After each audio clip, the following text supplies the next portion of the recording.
በአማራ ክልል ምዕራብ ጎንደር ዞን በዞኑ ዋና ከተማ በተከፈተው ውጊያ በርካቶች መገደላቸውን የመረጃ ምንጮቻችን ተናገሩ።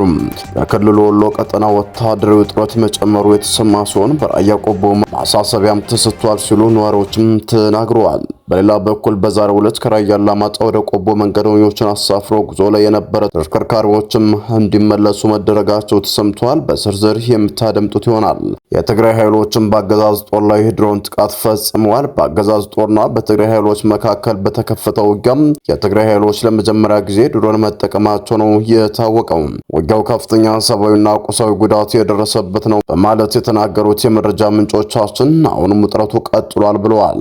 ከዚህ በተጨማሪም በርካቶችን ያስደነገጠው የአመራሮቹ ስብሰባ ላይ ከባድ የሆነ ተኩስ መከፈቱ ተነግሯል። ስብሰባው ጭምር ተበትኗል። የት አካባቢ የክስተት ሊፈጸም ቻለም የሚለውን መረጃም በዝርዝር ወደ እናንተም የምናደርሳችሁ ሌላኛው መረጃችን ነው። እንዲሁም በብርሃኑ ጁላ የተመራው የጀነራሎቹ ውጊያ ጀነራሎቹን አስበልቶ ከፍተኛ ውድመት በአገዛዙ ቡድን ወታደሮች መገኘቱ ተነግሯል። ጀነራሉ እንዴት ሊገደል ቻለ የሚለውን ዝርዝር መረጃም ይዘናል። እስከ ፍጻሜው ድረስ አብራችሁን ቆዩ። እነኝና መሰል መረጃዎችን በዝርዝር ወደ እናንተም የምናደርሳችሁ ነው የሚሆነው። በቅድሚያ ግን ለቻናላችን አዲስ ከሆናችሁ ላይክ፣ ሼር እንዲሁም ሰብስክራይብ በማድረግ ቤተሰብ ይሁኑ እያል ቀጥታ ወዳገኘናቸው መረጃዎች አመራን። በቀዳሚው መረጃችን ስናመራ በአማራ ክልል ምዕራብ ጎንደር ዞን በዞን ዋና ከተማ በተከፈተው ውጊያ በርካቶች መገደላቸውን የሚዲያችን የመረጃ ምንጮች የተናገሩ ሲሆን በሌላ በኩል በክልሉ ራያ ቀጠና ወታደራዊ ውጥረት መጨመሩ ተሰምቷል። በራያ ቆቦ ማሳሰቢያ ተሰጥቷል ያሉት ነዋሪዎች ናቸው።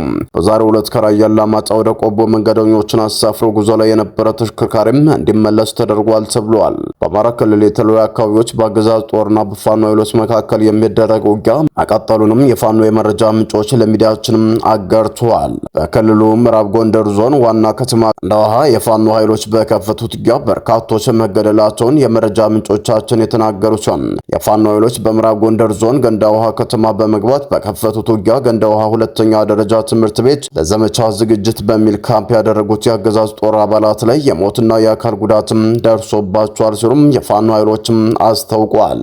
በጥቃቱ ከ25 በላይ የአገዛዝ ጦር አባላት ተገድለዋል ሲሉ ነው የፋኖ ኃይሎችም ይፋ ያደረጉትም።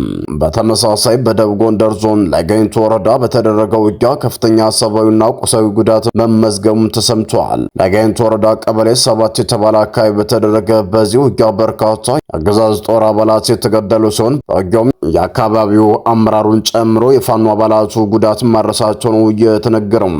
በሌላ በኩል በክልሉ በቀጠለው ውጊያ ስምሪት ላይ የሚገኙ የአገዛዙ ጦር አመራሮችና አባላት ከግዳጅ ቀጠናቸው በመውጣት የፋኖ ኃይሎችን እየተቀላቀሉ ይገኛሉ ተብሏል። በትናንትናው ዕለት በደቡብ ጎንደር ዞን ታስጋይንት ወረዳ የሚኒሻ አዛዥ ጌታሰው መንገሻ በርካታ የሚኒሻ አባላትን አስከትሎ የፋኖ ኃይሎችን መቀላቀሉ ተሰምቷል። በተጨማሪም በጎጃም፣ በሸዋ እንዲሁም በወሎ የተለያዩ አካባቢዎች በየቀኑ የፋኖ ኃይሎችን የሚቀላቀሉ የአገዛዙ ጦር አባላት ጨምሯል ነው የተባለው። የበንዲ እንዳለም በክልሉ ወሎ ቀጠና በበለጠ ሁኔታ ወታደራዊ ውጥረት መጨመሩ ሲሰማ በራያ ቆቦ ከተማ ደግሞ ማሳሰቢያ ተሰጥቷል ሲሉም ነዋሪዎችም ተናግረዋል።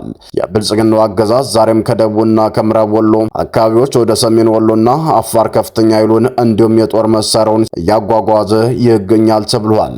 የአገዛዝ ጦር ክምችት ከሚታይባቸው አካባቢዎች መካከል የሆነችው ራያ ቆቦ ከተማ ነዋሪዎች አስፈላጊውን ዝግጅት እንዲያደርጉ ማሳሰቢያ እየተሰጣቸው መሆኑንም ለሚዲያችንም አጋርተዋል። ከነዋሪዎች እኩል የአገዛዙ ሰራዊት በቆቦ ከተማ ገብቷል የሚሉት ነዋሪዎች በአካባቢው የሰፈነው ውጥረትን ተከትሎ የከተማዋ ማህበራዊ ተቋማት ለነዋሪዎች ማሳሰቢያ እየሰጡ ይገኛሉ ብለዋል። በተለይም የብልጽግናው አገዛዝ ከትግራይ ኃይሎች ጋር ጦርነቱ ውስጥ የሚገባ ከሆነ በሚል ከወዲሁ ነዋሪዎች የሚበላ የሚጠጣ በቤታቸው እንዲያስቀምጡ ማህበራዊ ተቋማት እያሳሰቡ ናቸው ሲሉ ነው ነዋሪዎች የተናገሩትም። በተጨማሪም በከተማዋ የሚገኙ የሃይማኖት ተቋማት ጦርነቱ እንዳይባባስ ጸሎት እያደረጉ እንደሚገኙና ነዋሪዎች ተገቢውን የስነ ልቦና ዝግጅት እንዲያደርጉ እያሳሰቡና እያስተማሩ ነው ሲሉ ነው ነዋሪዎቹ አክለውም የተናገሩትም። በሌላ በኩል ከአላማጣ ወደ ቆቦ መንገደኞችን አሳፍሮ ጉዞ ላይ የነበረ ተሽከርካሪ እንዲመለስ መደረጋቸው ነው የተሰማው። ማለዳ ጀምሮ በአካባቢው ከራያ አላማጣ ከተማ በመነሳት በራያ ቆቦ ወልዲያ በኩል ወደ አዲስ አበባ ጉዞ የጀመሩት 4 አውቶቡሶች መንገደኞችን ዋጃ ከተማ አካባቢ በትግራይ ኃይሎች እንዲመለሱ ተደርጓል ሲሉም የመረጃ ምንጮቻችን ለሚዲያችንም አጋርተዋል። አፋብን ወሎ አማራ ሚኒልክ 303ኛ ሳምነው ኮር በአገዛዙ ወታደራዊ አመራሮች ላይ የማያዳግም እርምጃ መውሰዱ ተገለጸ። ወሎ አማራ ሚኒልክ 303ኛ ሳምነው ኮር አካል የሆነው የ14ኛ ጀነራል ኃይሉ ከበደ ክፍለ ጦር በዋግምራ ዞን ቃዝቪላ ወረዳ በ09 ቀበሌ ለተላላኪው የአብይ አህመድ ወንበር አስጠባቂ ወታደር ላይ በተሰላና በታቀደ የተጠናከረ ሽምቅ ውጊያ እንዲሁም ተስቦ በመግባት ከተኛበት ምሽግ ላይ የማያዳግም እርምጃ በመውሰድ ከፍተኛ ድል መቀዳጀቱ ተሰምቷል። የሽምቅ ውጊያው የተካሄደው ከሌሊቱ 6 ሰዓት እስከ ንጋቱ 11 ሰዓት የተጠናከረ ሲሆን ልዩ ቦታው ገበያ ሰፈር ወይም በተለምዶ ጊዮርጊስ ተብሎ ከሚጠራው ተራራ ላይ መሆኑ ነው የተነገረው። የተጠናከረው በዚህ የሽምቅ ውጊያ በዛሬው ዕለት 17 በላይ የጠላት ኃይል ሲደመሰስ አንድ ኮሎኔል አዋጊን ጨምሮ በርካቶች መማረካቸው ነው የተረጋገጠው።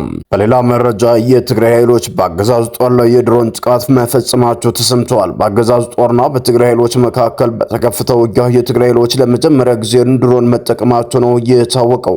ውጊያው ከፍተኛ ሰብአዊና ቁሳዊ ጉዳት የደረሰበት ነው በማለትም የመረጃ ምንጮቻችን ተናገሩ ሲሆን ውጊያው የተጀመረው በሱዳን አዋሳኝ ድንበር የተጀመረው የሽረሬና ውጊያ አዲስ ክስተት ማስተናገዱን የተሰማው በዚህ ውጊያ የአገዛዙ ጦር በታንክና በሮኬት እንዲሁም በድሮን የትግራይ ኃይሎች ለመምታት የተቀመጡበትን ወታደራዊ ካምፕ ለረጅም ሰዓታትም ደብድቧል ተብሏል። ከንጋቱ ጀምሮ እስከ 9 ሰዓት ድረስ ከባድ መሳሪያ ድብደባ ተካሂዷል ያሉት የመረጃ ምንጮችም አገዛዙ በድሮን ካምፑን ጨምሮ አካባቢውን መደብደቡ ነግረውናል። ነገር ግን አዲሱ ክስተት የአገዛዙ ጦር በድሮን መመታቱ ነው ያሉት የመረጃ ምንጮቻችን የትግራይ ኃይሎች በአገዛዙ ጦር ላይ ተደጋጋሚ የድሮን ጥቃት አድርሰዋል ብለዋል። የድሮን ጥቃቱ በአብዛኛው በአገዛዙ ጦር ከባድ መሳሪያዎች ማለትም በታንኮችና በቢኤም ተኳሾች ላይ ተፈጽመዋል ያሉት የመረጃ ምንጮቻችን በሰራዊቱ ላይም ከፍተኛ ጉዳትም ደርሷል ብለዋል።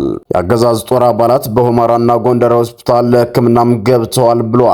ከሆስፒታሉ የተገኘ የመረጃ ምንጮችም እንደሚያመለክቱት ደግሞ በድሮን የተመቱ የአገዛዙ ጦር አባላት ከሁመራ ጎንደር ሆስፒታል በተጨማሪ ወደ ሌሎች ሆስፒታሎችም ገብተዋል ብለዋል። ሐኪሞቹ እንዳሉት ከሆነ ደግሞ የተመቱ በርካታ የወታደራዊ አካላት የመጡ ሲሆን በአብዛኛው ግን በድሮን የተመቱ መኖራቸውን አረጋግጠናል ሲል ለሚዲያችን በላኩት መረጃም አጋርተዋል። የትግራይ ኃይሎች አጥፍቶ ጠፊ ድሮኖችን በስፋት መጠቀማቸውን የሚናገሩት የመረጃ ምንጮቻችን ከአጥፍቶ ጠፊ ድሮኖች በተጨማሪ በሌሎች የድሮን አይነቶች ለጊዜው አላወቅናቸውም ባሏቸው በአገዛዙ ጦር ላይ ከ4 ጊዜ በላይ ጥቃት አድርሰዋል ብለዋል። የትግራይ ኃይሎች ባለፉት 8 ዓመታት ውስጥ በገቡበት ውጊያ ለመጀመሪያ ጊዜ የውጊያ ድሮኖችን መጠቀማቸው የተረጋገጠ ሲሆን በአገዛዙ ጦር ላይም ሆነም በትግራይ ኃይሎች በኩል አስመልክቶ እስካሁን የተለየ ነገር የለም።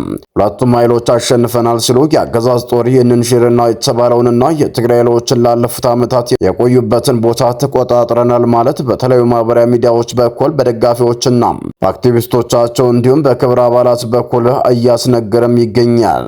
የሾላ ቲቪ ጠየቃቸው የቲዲኤፍ የመረጃ ምንጮች ደግሞ የትግራይ ኃይሎች አስቀድመው መረጃ ደርሷቸው አፈግፍገው ነበር ብለዋል። ካምፑ ድብደባ ተፈጽሞበታል፣ ነገር ግን በአሁኑ ሰዓት ካምፑ በቁጥጥራችን ስር ይገኛል፣ ሰራዊታችንም አለ ሲሉም ተናግረዋል። የሾላ ቲቪ የመረጃ ምንጮች እንዳሉት ከሆነ ትናንት 9 ሰዓት ላይ የቆመው ይህ ውጊያ የዜና እስከተጠናከረበት ሰዓት ድረስ አሁን ላይ በዝምታ ላይ ይገኛል ብለዋል። የአገዛዝ ጦር አባላት ግን በተለያዩ አቅጣጫዎች ሱዳን ጨምሮ እንቅስቃሴ መጀመራቸው ተሰምቷል። ውጊያው የቆመበት ምክንያት ባይታወቅም ሁለቱ ኃይሎች ያደረጉት ውጊያ ግን ከባድ ነበር ብለዋል። ሰላም የተወደዳችሁና የተከበራችሁ የሚዲያችን ቤተሰቦች ለሰዓቱ የነበሩን መረጃዎች እነዚህን ይመስሉ ነበር። በሌላ መረጃዎች እስከምንገናኝ በያላችሁበት ሰላም ቆዩልን።